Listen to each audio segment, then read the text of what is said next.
Hello class, I wanted to create this video to give you a step-by-step process on how to download and install R and RStudio to your machine, because this is going to be a software that we're going to use and you're going to need to use throughout the duration of this course.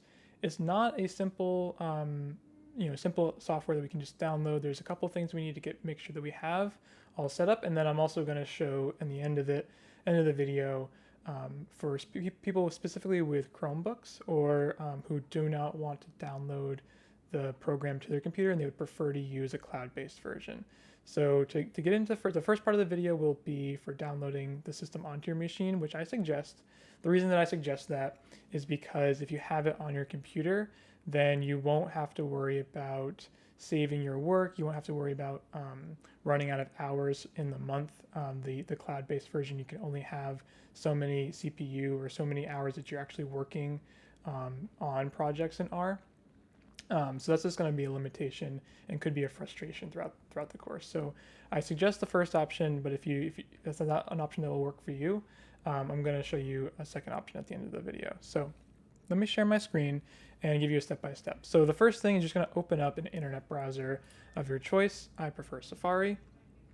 The first thing to do is to search R download, and it's going to bring you up these results. I would suggest just going to the R project for computing. This is just the main page, the www.r/project.org.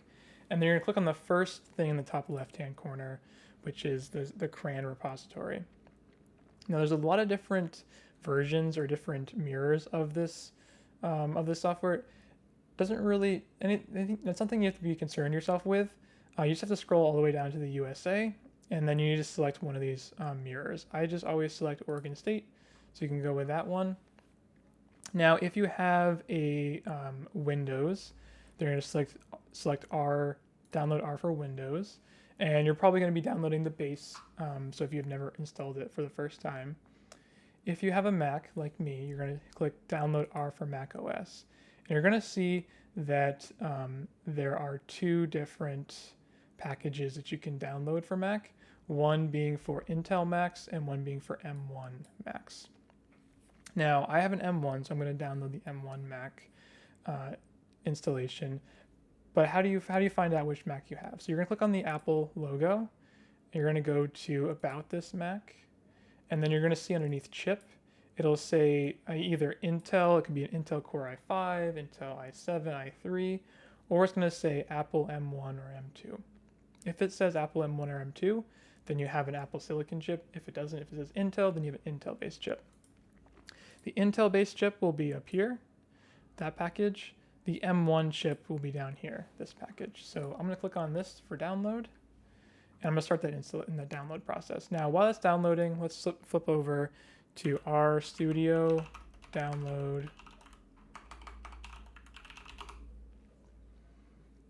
and we're going to click this first option, the www.rstudio.com.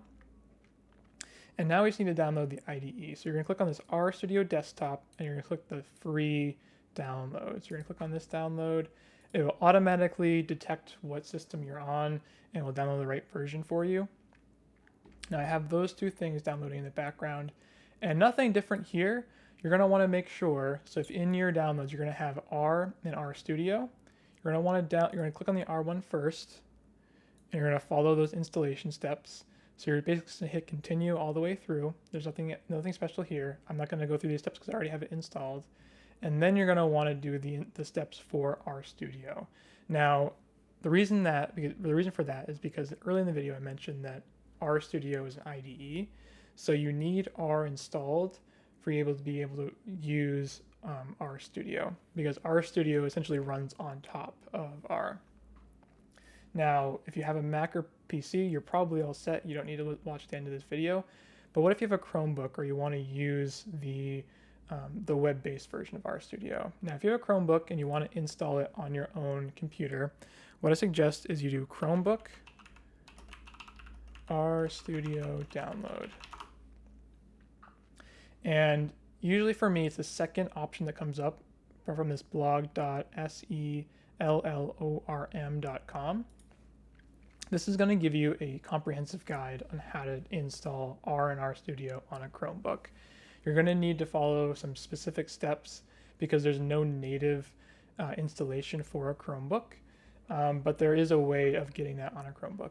If these steps are too complicated and you're not able to figure out, please reach out. I'd be happy to help you. But if you would prefer a web-based version, then you can do RStudio Cloud. And you're going to go back to that RStudio website, but you're going to go to the cloud version. Now you can click on this Getting Started for Free, and for this is where I mentioned you're kind of have a certain amount of hours. So if you have the free version, then you can only use RStudio for 25 hours in a given month. Now that should be enough time to do most of the work required for this class, but if you want to do your own exploring, if it's taking you a little bit longer to complete certain assignments, then you might run up to that 25-hour mark. Now there's two things you can do. You can do the plus, so it gives you 3 times as many hours as before, or you can just create a new login. So you can do your student email for one login, you can use your personal email for one login, you can create another email for a third login, and that will extend your hours for a given month. Now you're going to need to log in many different times and remember which one you have hours for and which one you don't have hours for, but that will give you the extended time that you need without having to pay anything additional for the course. So those are the options that I would present to you for what you can and how you can interact with R and RStudio throughout this course. But if you have any questions, always, please feel free to reach out to me, send me an email, or ask me after class. I'd be more than happy to take the time and help you set this up. Okay, that's all for now. So thank you so much for tuning in, and I'll see you in class.